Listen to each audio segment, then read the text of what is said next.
everyone, mga kayang tarot. Magandang gabi po sa inyong lahat. Welcome to my tarot reading channel, Yang Sacred Space. Kumusta po kayong lahat? Mga followers ko, subscribers at mga clients ko from local to international. So, magandang gabi po sa inyong lahat. Ulitin ko. At medyo matagal po akong hindi nakapag-tarot reading kasi po ako'y busy sa aking mga sessions po sa energy healing at saka sa personal reading po. So, ngayon, marami po kasing nag-chat sa akin na may gusto silang pabasahan.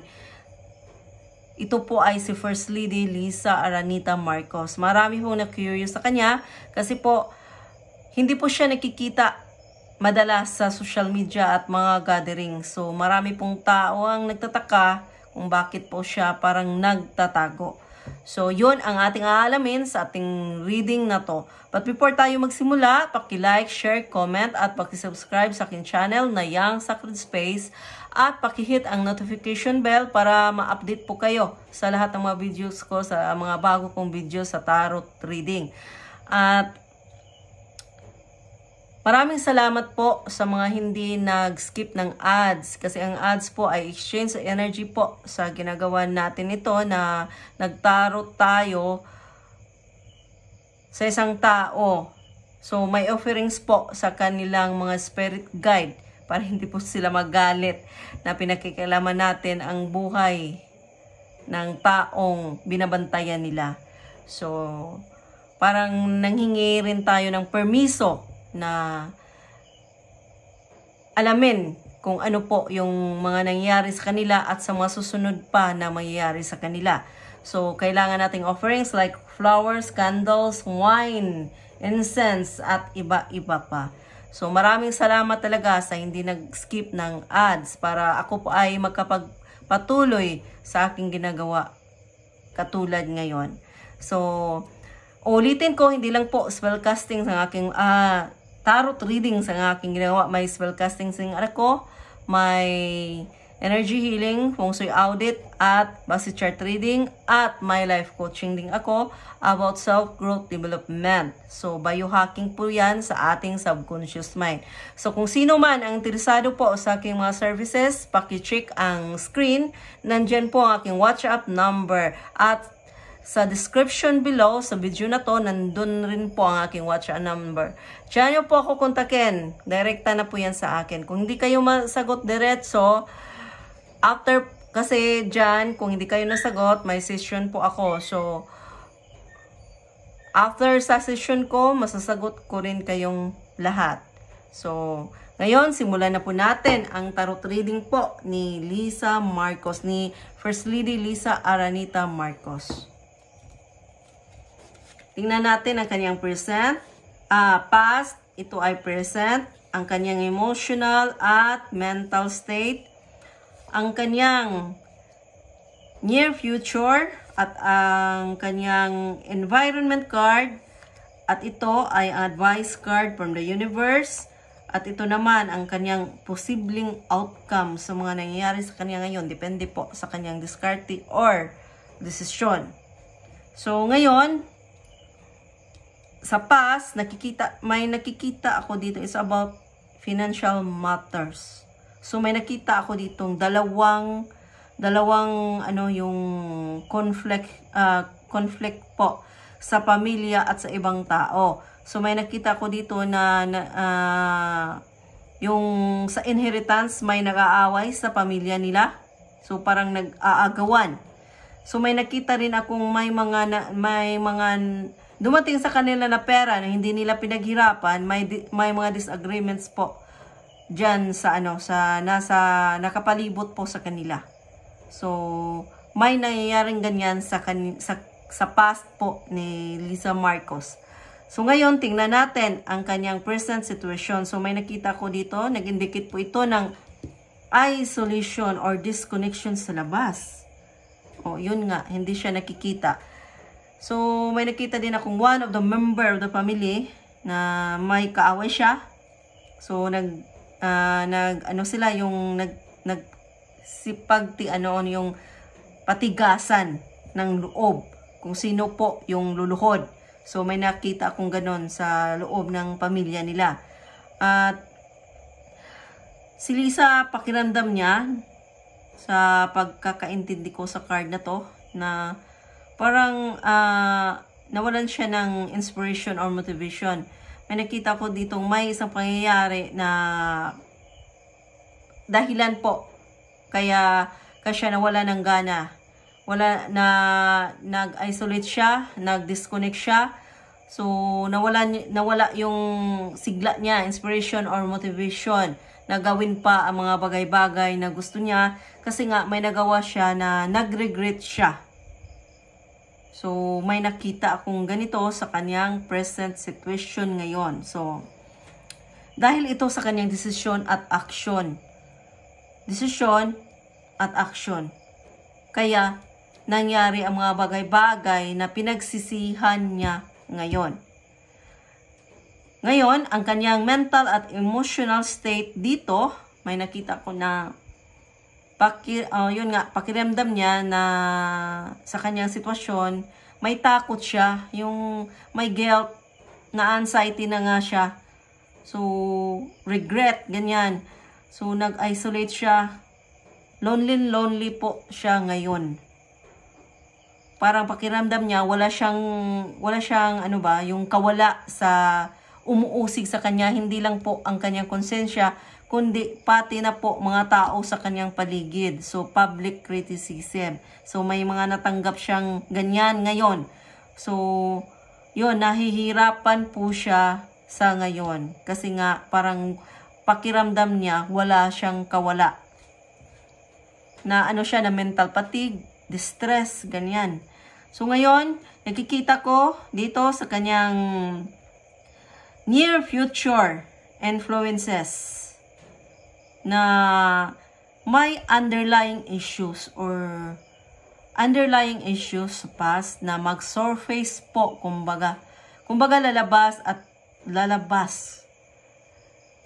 Kung ano man yung kanyang tinatago, at kahit ginawa niya ang lahat na ito ay mapagtakpan, ang universe na po ang mag-unveil ng kanyang pinakatagong sikreto. So, wala siyang magagawa dito kasi ang the moon ito ay major arcana. So, mangyayari talaga ito sa kanya na ma-unveil, na lalabas kung ano man yung pinakatago-tago niya na sikreto. So, ang universe na po ang gagawa ng paraan na ito ay ma-unveil po in public. So, ito po yung dapat paghandaan po ni First Lady Lisa Marcos, kasi nakikita ko dito ang downfall niya. Yan. Ngayon, sa kanyang environment card, may nakikita akong yung lack of directions.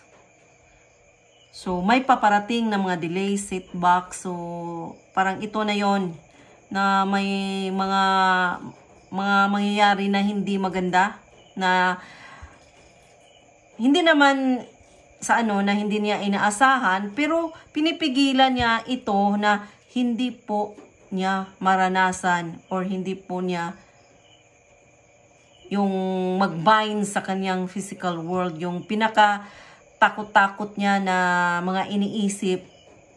So, ito po ay hindi po niya mapigilan, na ito po ay darating sa kanya. So, ang potential situations po nito, unfulfilled expectations. So, kung ano man yung ine-expect niya na parang yung inaasahan pa rin niya, pinaasa niya ang sarili niya na ma-redeem pa siya.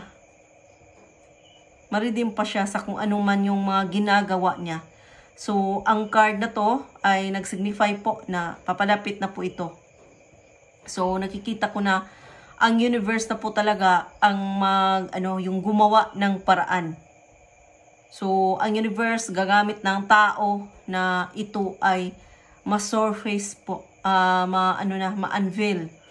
So, yon ang kanyang paghandaan.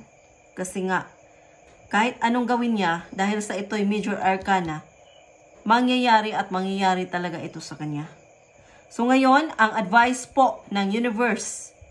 So, it absorbs. So, dapat ano siya, yung mag-reflect na siya ba sa kanyang thoughts, ang kanyang, yung mga beliefs niya. So, dapat break free na siya sa mga, sa mga habits or addiction na nangyayari ngayon sa, sa kanyang, sarili. So, dapat mag-seek siya ng clarity at spiritual awareness. So, simulan na niya.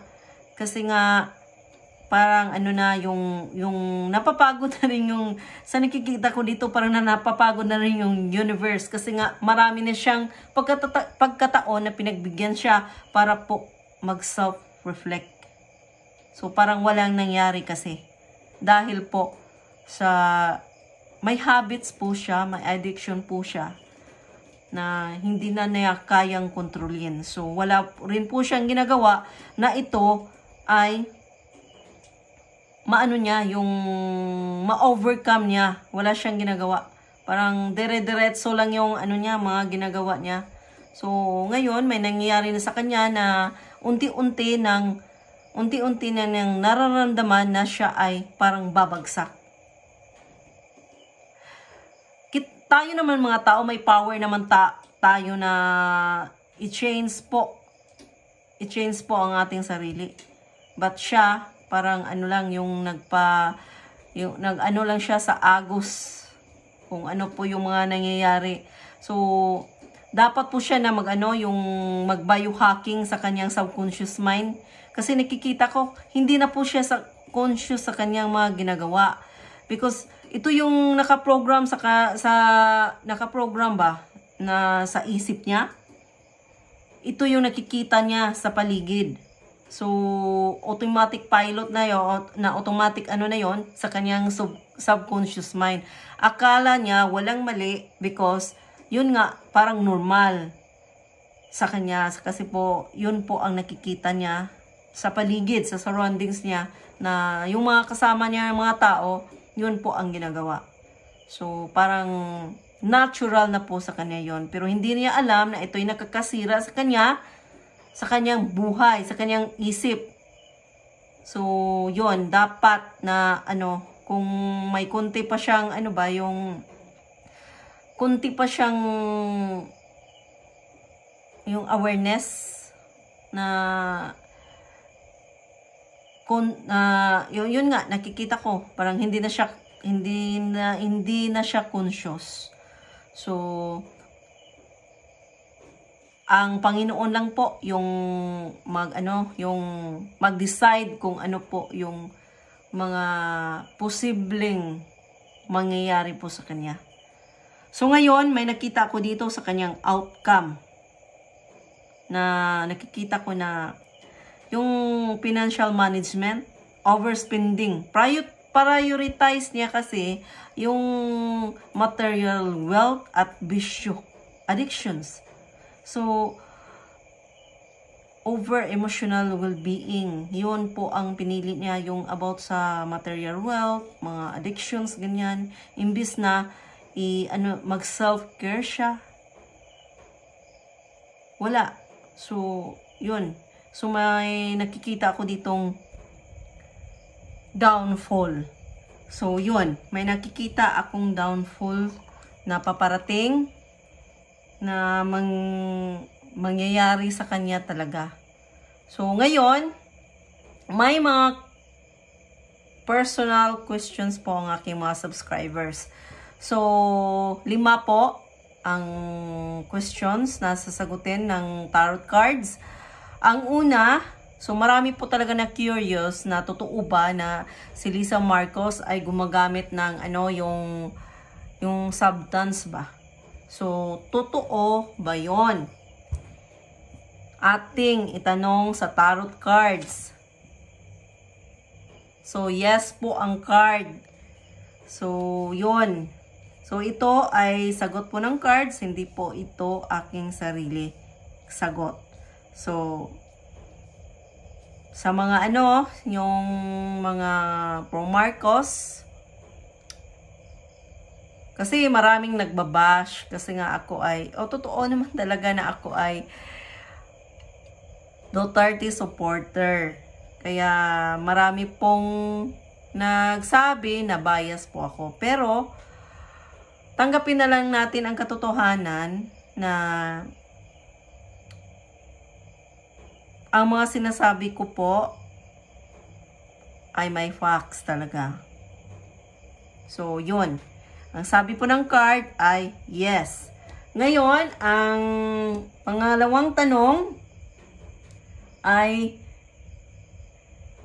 hindi ko makita yung nilista ko, no? So, ang pangalawang tanong ay totoo ba na na-overdose ba talaga si Paolo Tantoco sa substance? So, yes rin. Yes rin ang sagot. Ngayon, ang pangatlo, at totoo nga ba na magkasama si Lisa Marcos at si Paolo Tantoco sa mga panahon na yon? Yes rin. So, this is judgment card. So, ang pang-apat na tanong ay, totoo ba na si Lisa Marcos ang isa sa nag-udyok na mang-ipit or manggigipit ng tao kung ito'y kukontra sa kanila? O yes, nag-reverse po ang no. So, ito po ay yes card. So, ang panglima ay sa nangyari po sa ngayon, sa sitwasyon ngayon na sa labanan Duterte at Marcos, makukuha ba ng mga Marcos ang kanilang tagumpay? So, ito ay Justice card reverse. So, ang ibig sabihin ng card na to na yung resulta po ay hindi po favorable sa kanila. So, ibig sabihin, hindi po sila magtatagumpay. So, kung ano man yung mga ginagawa nila, sa ibig sabihin ng card na to, ay babalik po sa kanila. So, yun lang po mga kayang Tarot. Maraming salamat po sa inyong pagsama sa akin sa tarot reading ko na to. At God bless po sa inyong lahat.